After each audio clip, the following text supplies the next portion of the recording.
negative thinking. And then let me show you how to use negative thinking in an assignment, how to make negative thinking something that's useful for you. So step number 1, decide to develop the habit right now, the habit of focusing on what's right in your world instead of what's wrong.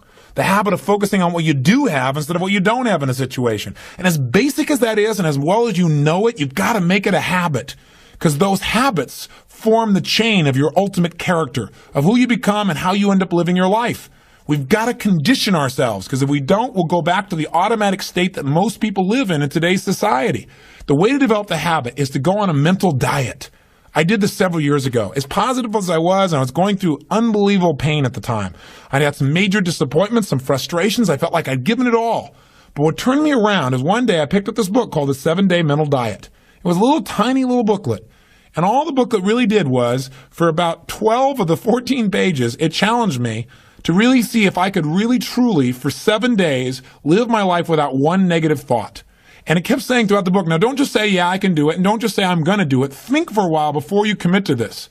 Don't actually commit unless you're really going to do it for 7 straight days, no matter what. It doesn't mean you don't have a negative thought. It just means that if you have a negative thought, you don't speak it. You set it aside. You forget about it. Or you replace it. If you say something negative, you go erase. What I really mean is this. Or you say, that's not what I mean. Here's what I mean is this. And you immediately focus on something good. It's not that nothing negative ever comes out. It's that you immediately do not allow yourself to hold a negative feeling, a negative thought for 7 straight days, day and night, even when it gets tough, even when somebody disappoints you, even when you get frustrated, even when you give your all and it still turns up lousy. Listen, if all I did was rant and rave on this tape and you didn't listen to anything else I said, but you took on this 7-day challenge, you can't believe what it'll do to your life.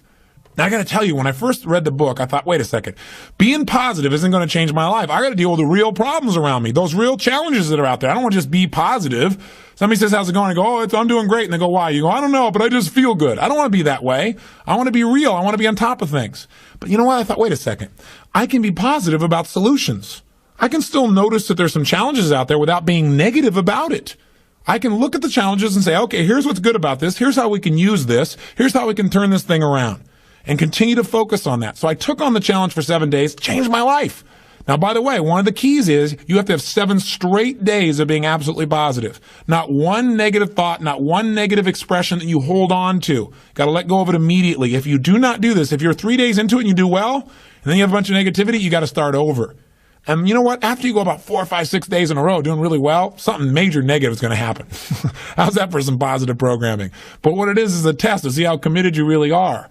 I'll tell you something, after 7 days, you feel like a different person. People around you respond to you like you're different as well. All you want to do is establish the habit of noticing what you do have instead of what you don't have. Noticing what's great about a situation versus what's not great. Focusing on solution instead of problems. That's what changes your life. Here's key number 2. Instead of judging yourself and others, decide, remember these are decisions, decide right now to become curious instead of judgmental. But remember, when you find fault in other people, when you start noticing constantly how they've wronged you, how this person is not good enough, or they're too egotistical, they're too proud, or they don't really care about people, as soon as you start judging other people, you just got to remember something. If you start judging other people, you're going to also start judging yourself intensely. If you're angry at other people, there's a very good chance you're angry at yourself as well. Maybe you need to perceive more and judge less. Maybe instead of finding fault with other people, without really thinking about what they've gone through to be where they are this day, maybe we can get really curious about what's making this person be in the state they're in, or what's the motivation behind this person's anger. For example, a lot of times we think somebody's being negative or angry or we're frustrated with them, but we never bother to find out what's really going on. I know myself, I was at a party recently and I fell prey to this. There was a woman who came to the party. Everybody behind her back was talking about how unbelievably egotistical this woman is, how negative she was. But you know what? I sat next to her at dinner time and I got a chance to really find out who she was. I got curious about her. And I began to find out about all the pain she'd been through in her life. When I realized was this woman was just barely hanging on to her life. She just needed to know that people cared, but she was so afraid of being rejected that she put out this ego because she didn't want someone to reject her, so she figured she'd reject them first. And I got a chance to really know her, and she was a wonderful person. I'll tell you something else we've got to be careful of that ties in with this, of our being judgmental. Out of our fear of having heroes in our society today, we seem to try and consume them and destroy them as quick as we can. We try to find something that's wrong with our heroes because, boy, we don't want another Jim Jones. We don't want another Jim Baker. Remember, we got to judge less, perceive more. We got to get curious. Instead of living in a society where we're so afraid to believe in anything or anyone that we believe in nothing at all, and we lose our power of positive thinking. We try and protect ourselves from things we maybe not even need to protect ourselves from. Or we live in a society where we try and destroy our heroes, where we take somebody like Barbara Walters, an incredible broadcaster, a woman of incredible integrity, who gets nailed by one person in a book, and it's in every newspaper across the land, how she probably stomped on people to get where she was. That's absurd.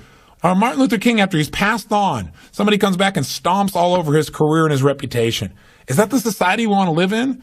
Any person who takes glee in watching another person's pain will experience plenty of pain themselves. Remember the quote, "He who is without sin, let him cast the first stone." The bottom line is, if you go looking for brown, you're going to find it anywhere you look for it, in others or yourself. Free yourself from the disease of making others wrong, and you'll free yourself from the disease of making yourself wrong. You have a lot more energy to create solution instead of problems. It's part of the power of positive thinking instead of falling for the destructive power of negative thinking. If you want to get curious, just ask yourself, what do I like about this person? Wonder what's going on with this person that would make them feel this way. How could I help this person? As you ask these kinds of questions, you may learn something about how human beings operate, about their motivations, maybe even some things about how to support yourself as you try to support others. Remember, get curious instead of judgmental. Here's key number 3. If you really want to develop the power of positive thinking as a habit, as a lifestyle, as a strategy for success, then decide right now to find something to appreciate from any seemingly negative person or situation. And develop the habit of giving compliments.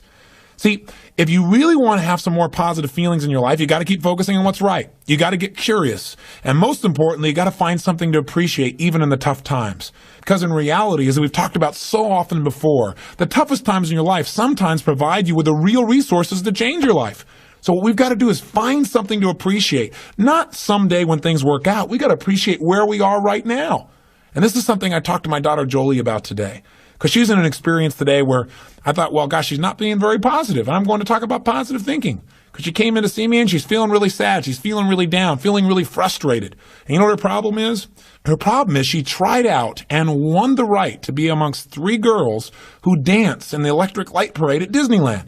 And that was about 3 or 4 months ago. She's been going there after school every day, driving from San Diego up to Anaheim, burning herself into the ground, getting up and going to school to be a straight-A student still and trying to visit with her family and her boyfriend.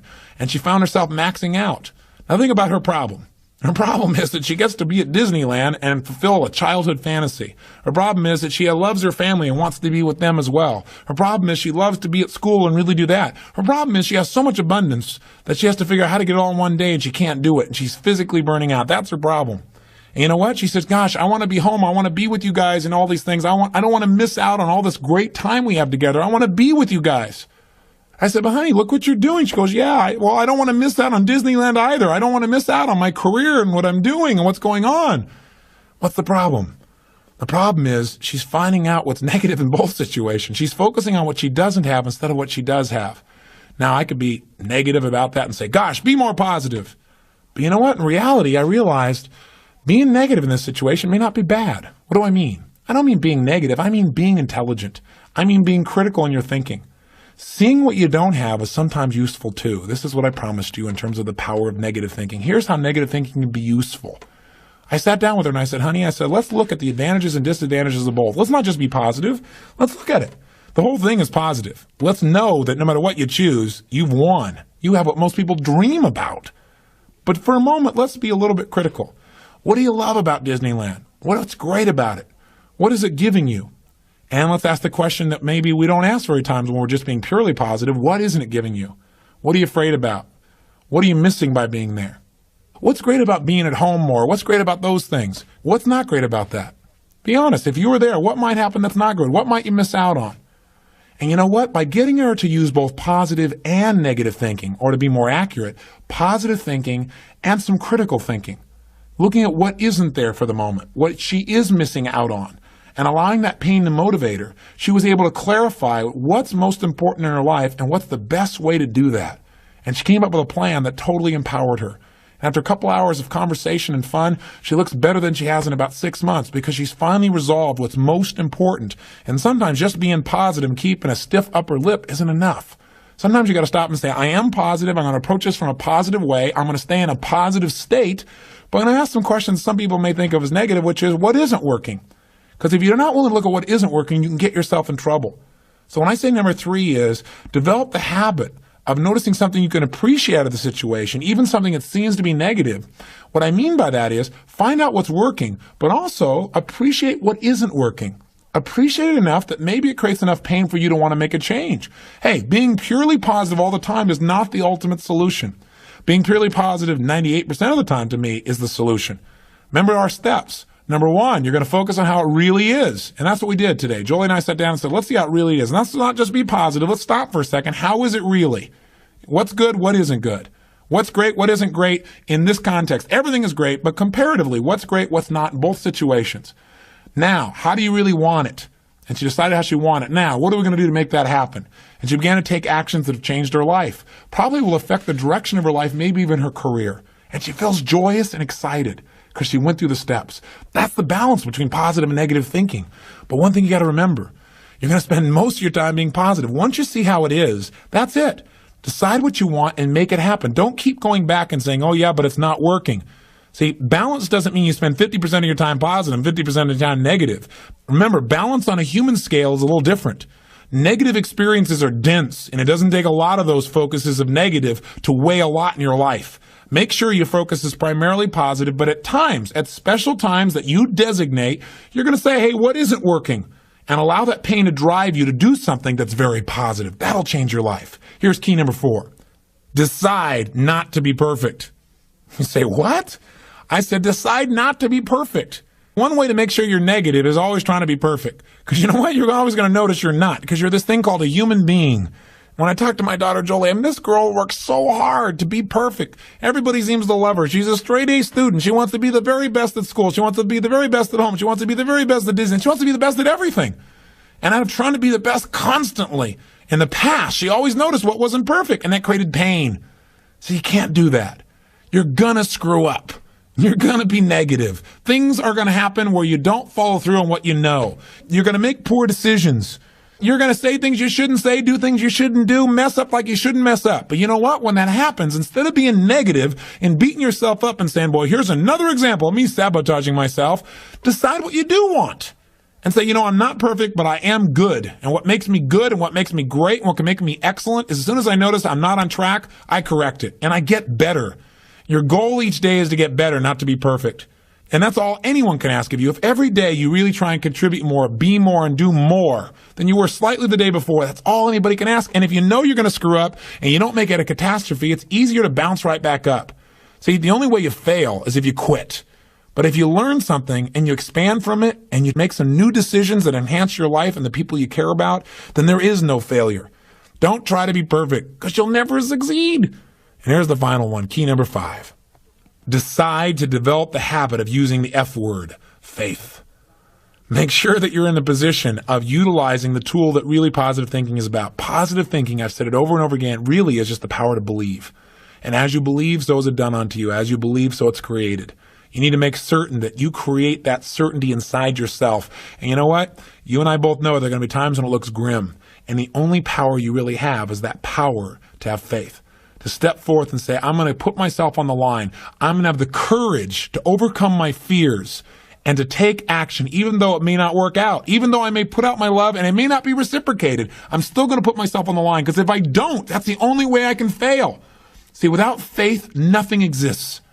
And remember one more thing. No matter how bad it seems, this too will pass. That you've made it this far. You've been through tough times. Times when you didn't think you could pull it off. And you've made it. If you've made it through all the challenges of your past and your life still works, you still seem to be somewhat happy, you're still standing, as they say, then gosh darn it, you're successful. And you can make it through this too. It's the thing that'll pull you through. Faith is still the power. It's your ultimate power.